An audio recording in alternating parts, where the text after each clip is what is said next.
The reasons for atheism, or as I would prefer to say, anti-theism, are, I would say, as follows. The first and the simplest objection to religious belief is that its metaphysical claims are not true, in fact are false, and come from a period that I would describe as the infancy, or the fearful childhood of our species, when, because we have brains that seek for information and seek for explanation, brains that even now prefer a conspiracy theory to no theory at all, and are bound to do so, and indeed in some ways a right to seek in this way, explanations had to be found for things that seemed at the time inexplicable.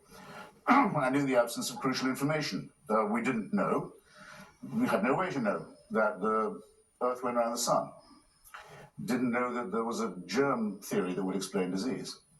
Didn't have any means of knowing that earthquakes were the result of living on the crust of a cooling planet in a rather odd solar system where most of the planets are either too hot or too cold to support life, and our own is in large part too hot or too cold to support it either, and where the remainder lives on a climatic knife edge, and always has. Some design, by the way, and that's just in one solar system. We didn't know that matters of this kind, earthquakes, waves, disasters, were not punishments. It was quite possible to listen to those and even to believe those who thought that they could explain. But for these people, a double problem arises. There is first the difficulty of, if not the impossibility of demonstrating the existence of any creator or designer at all. I think I say something uncontroversial when I say that no theologian has ever conclusively demonstrated that such a designer can or does or ever has existed. The most you can do, by way of the argument for design, is to infer him or her or it from an apparent harmony in the arrangements. And this was at a time when that was the very best that, so to speak, could be done. But religion goes a little further than this already rather impossible task and expects us to believe as follows: that the speaker not only can prove the existence of the said entity, but can claim to know this entity's mind. In fact, can claim to know it quite intimately, can claim to know his or her personal wishes, can in turn tell you what you may do in his name. A quite large arrogation of power, you will suddenly notice, is being granted to the speaker here. The speaker can tell you that he knows, he cannot tell you how, but he can tell you that he knows, for example, that heaven hates ham, that God doesn't want you to eat pork products. He can tell you that God has a very, very strong view about with whom you may have sexual relations, indeed, how you may have sexual relations with others. Indicate, perhaps a little less convincingly, but no less firmly, that there are certain books or courses of study that you might want to avoid or treat with great suspicion. Now, this suggests to me already a design. I think I can see a design shaping up here, and I think I can see who designed it and created it. I think it was man-made. I think the whole inference, because you can certainly see a design at work, is that this is human. That it was designed at a time of great distress and great ignorance, and that it had an enormous advantage, the design of which can be inferred from every one of its practices. It gives to people, ministers, priests, rabbis, shamans, whoever's cell phone that is should know that we know where you live, by the way, and where your children go to school. It gives to those people power in the here and now, the only place where it really counts.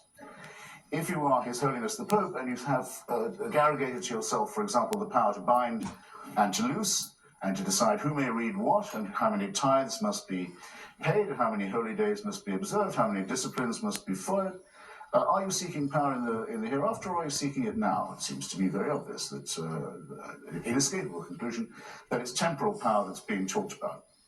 And of a very dictatorial kind, I might add, an absolutist kind, a kind that is not open to the ordinary challenges. The divine right of kings was something you had to challenge not just at the risk of your life, which might end quickly, though the end itself would be slow and painful, the end would be final, but you were told you risked your immortal soul and the rest of your life too. That's quite a powerful instrument of secular discipline. And everyone can name their favorite example, I think, of how and where that kind of tyranny over the minds as well as the bodies of men was exerted. We think of it as belonging to our prehistory, but we only have to look as far as today's Iran, for example, to see a classic theocracy, a country from which I've recently returned, where I wondered how to convey sometimes the flavor of what theocracy really is like. Well, if you're a woman who gets in trouble with the regime and has committed a capital offense in Iran, but you're underage, you're a virgin, you may not be sentenced to death under the law of Iran, because the law forbids the execution of virgins. But you may be raped by the Revolutionary Guards so that you're no longer a virgin in the prison and then executed.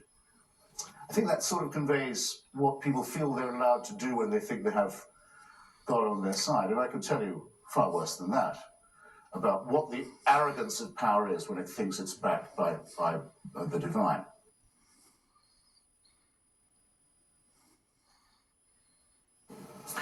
Well, this arrogation of power in the material world is really nothing compared to the dictatorship that is suggested by those who infer the whole celestial design that backs it. That's why I want to spend a moment or two telling you why I'm an anti-theist. You may be an atheist and wish that there was a God who loved you and took care of you. It's possible. But just to decide there isn't enough evidence for it. Just as Mr. Jefferson was a deist, but didn't believe in religion. He didn't think God intervened. These positions are equally compatible. I know several atheists who would happily say that they wish it were true, but that they can't find that it is believable. My own view is that it's very fortunate for us that it isn't true, and I shall say why. If there was a supervising creator who took a personal interest in your life, what you would have from the moment of your conception, at least in one interpretation, would be a permanent, inescapable, unchangeable, unalterable, unchallengeable rule, which would involve round-the-clock surveillance and supervision of every single waking and sleeping moment of your life. The abolition of any privacy in your life or even in your mind and your most private thoughts. The most complete form of totalitarianism ever imagined. And indecent, too, when you think of how many private moments would have to be supervised in this way and invigilated permanently. And that would go on not just for the rest of your life, as it would if you lived in Iran. It would go on after you died. In fact, after you died, the real invigilation would begin. They'd only have started with you at the moment when you left this vale of tears. The two offers are, at that point, as you will know, at least from two of the leading monotheisms, either an eternity of praise and servility, everlasting praise and adoration of someone who has only done his job by creating you, hasn't been invited to do so, proposition that sounded more like hell to me when I first heard about it, or a very much more unpleasant one, derived not from the Old Testament but from the New. There's no hell in the Old Testament.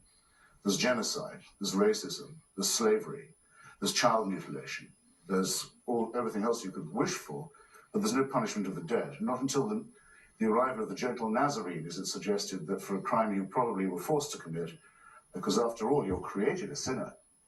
You're created sick and commanded to be well, the essence of the totalitarian principle.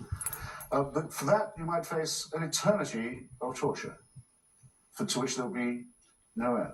Now, I think this is a horrible proposition. I think those who wish for it are wishing for slavery and servility, for the abdication of their own responsibility, for the dissolution of their minds, the abolition of their individuality.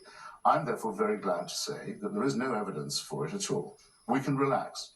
And one way of demonstrating beyond very much doubt that it is man-made is its proliferation. We have, I think, two choices here. Either man-made God or God made man. If it's the former, nothing much remains to be explained. If it's God made man, it's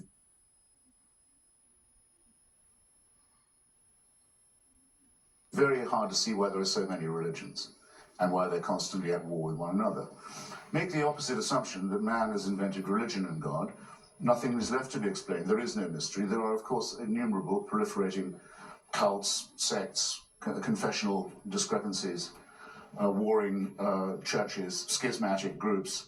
Most of the violence in Iraq, as we know, is not directed at our own brave soldiers and their allies among Iraqis, but at other Iraqis by other Muslims, who think it's cultural to blow up each other's mosques, something a secularist would never agree to do, to blow up, say, the Golden Dome at Samarra.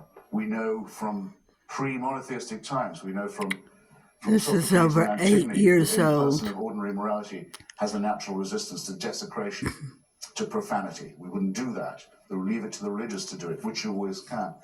The last time American troops were needed in a context like this, it was because the Christians of Bosnia and Herzegovina and Croatia were tearing each other's throats out, burning each other's churches, killing each other's children, all of it with a divine warrant, all of them, every last one of them, a faith-based. On that occasion, the Muslims were the most civilized people in the case. It doesn't make any difference. Almost everybody gets, as it were, their turn at bat to be the most intolerant among religious. But to say that this is a man-made, it seems to me to say something that's almost obvious.